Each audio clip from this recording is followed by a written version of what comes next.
तुमने बहुत से जितने इतिहास पुराण जो लिखे हैं, लेकिन भागवत प्रेम अर्थात भगवान के भक्तों का और श्रीमन नारायण भगवान के गुणानुवादों का प्रेम से अर्थात जिसको सुनने से भगवान की प्राप्ति हो, इस तरह से आपने जो है लेखन नहीं किया है।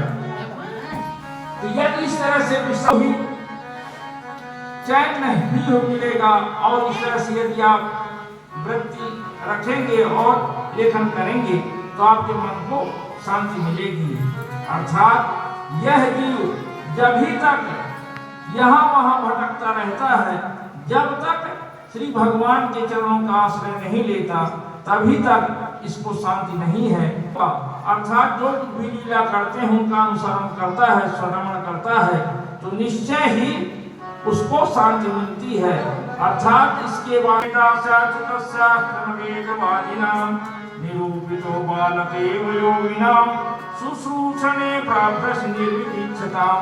नारद जी अपनी कथा को कहते हैं कि हे व्यास जी महाराज, मैं पूर्व जन्म में एक दासी का पुत्र था। मेरी माँ दासी का काम करती थी, उनके साथ में जाकर के मैं भी उनकी मदद करता था। महात्मा लोग आए और उनके साथ में मैं भी अर्थात माँ के साथ जाती तो उनका सत्संग मुझको प्राप्त हुआ और माँ जैसे उनकी सेवा करती थी, उनका वस्त्र सफा करना इत्यादि इत्यादि जो कुछ भी था वह सब करके पत्थरों को उठाता था। इस तरह से एक बार कहा कि तुमने भोग प्रसाद पा लिया, मैंने कहा नहीं। उसी भोग प्रसाद और यदि महात्मा कोई अपने हाथ से प्रसाद दे तो वह महाप्रसाद ऐसा माना जाता है, जिसका प्रभाव मेरे जीवन में इतना असर पड़ा कि मैं जब वह कथा सत्संग करते थे बैठता था, भजन करता था, गाता था, नाचता था। इस तरह से जो है और इस तरह से जो है जब वह जाने लगे मैं भी साथ में जाने का उनसे अनुग्रह किया कि मेरे ऊपर आप अनुग्रह करें, मैं भी चलूंगा। उन्होंने आदेश किया कि नहीं बेटा, अभी तुम्हारी माँ है, माँ की सेवा करो। यदि ऐसा तुम बाद में जब तक भी होगा। और उन्होंने गायत्री का द्वार साक्षात गायत्री का और भगवान की कृपा ऐसी हुई कि माँ एक दिन जो है सर्पदंश के कारण उनकी मृत्यु होगी। मैं भी हट गया और ऐसा भगवान की कृपा समझ करके और इसी भगवान की प्राप्त हुई। तो इस तरह से जो है फिर से दर्शन मिले, इस तरह से भगवान से प्रार्थना किया, लेकिन भगवान ने कहा कब होगा। तो अंत में मुझे फिर ब्रह्मा जी के पुत्र के रूप में प्राप्त हुई और मैं वीणा जो भगवान ने दिया, इस तरह से जो है तुम जा करके मेरे कराओ और उपदेश करो।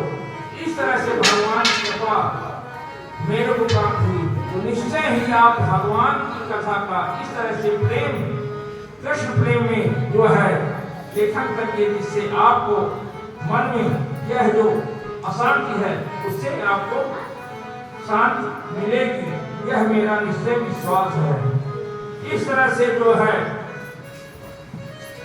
व्यास जी महाराज लेखन करते हैं, गणेश जी का लेखन हुआ और यह श्रीमद् भागवत जो है रचित हुई। नारद जी कहते हैं कि निश्चय ही आप परमहंसों को जैसे अमृत परोसा जाए, इस तरह से जो है परमहंसों को आपने याद आ जाएगा। जो जन्म लेते ही राजक हो गया था, परमहंस हो गया, कहाँ होगा यह जो न जाने। व्यास जी महाराज जो है अपने शिष्यों को दो श्लोक अर्थात यह भावना हुई, यह मैंने तो लेखन का ध्यान स्मरण करते हुए जब यह जन्म से ही इतना परमहंस हो गया तो यह निश्चय ही कहीं न कहीं ध्यान में होगा। तो अपने शिष्यों को दो सुनाते हैं, कहते हैं कि आप वहां पर जाकर के इसका वाचन करना। बरहापीडम नटवरवपुः कर्णयोः कर्णिकारं बिभ्रद्वासः कनकवत्सं वैजयन्तीमालय। मोर पंख धारण किए हुए हैं, माधव दिव्य पीतांबर ओढ़े हुए हैं, बंसी बजाते हुए, गायों को चराते हुए बालों से। सुखदेव जी की समाधि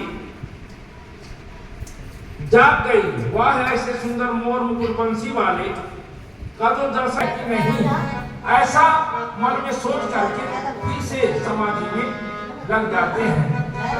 तो दूसरा इस लोग शिष्यों ने कहा, अहोपकीयम सनकालकूटम विधान से आपाय प्रसादी